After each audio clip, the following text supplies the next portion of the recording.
پھر جب اللہ کی معرفت نصیب ہوگی پھر نماز روزہ فضا بنے گی، دین سیکھنے کا شوق۔ ہمارا اللہ ہم سے کیا چاہتا ہے؟ جو اللہ کو پسند ہے وہ کرنا ہے۔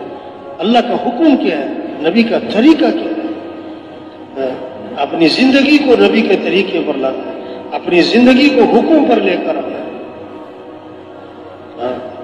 خواہش پر نہیں چلنا، مرضی پہ نہیں چلنا، عقل پہ نہیں چلنا، سمجھ پہ نہیں چلنا، رواج پہ نہیں چلنا، فیشن پہ نہیں چلنا، برادری کے طریقوں پہ نہیں چلنا۔ اسلام کیا ہے؟ حال کا حکم۔ اس وقت اللہ ہم سے کیا چاہتا ہے؟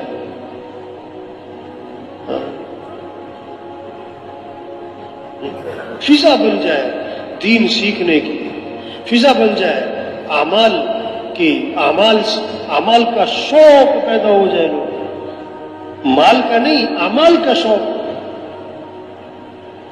مالدار بننے کا نہیں دیندار بننے کا شوق، مال اور چیزوں کی فضا نہ ہو، اعمال کی فضا بنے۔ ہر آدمی مال والا نہیں بن سکتا، ہر آدمی اعمال والا بن سکتا۔ زندگی کے بننے کا تعلق مال اور چیزوں سے نہیں، زندگی کے بننے کا تعلق اعمال سے ہے۔ اللہ کی مدد مال والوں کے ساتھ نہیں، اعمال والوں کے ساتھ ہے۔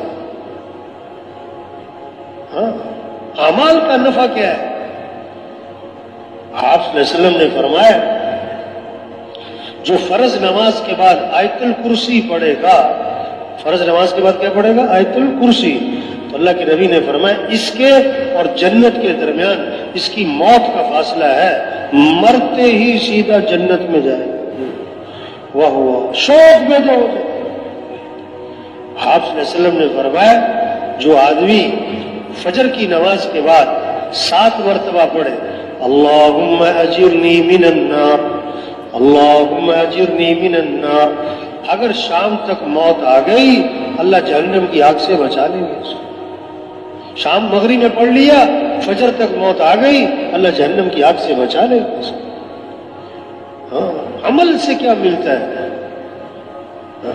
آپ صلی اللہ علیہ وسلم نے فرمایا جو 10 مرتبہ سورہ اخلاص پڑھے گا اللہ پاک جنت میں اس کے لیے محل تیار کر دیں گے۔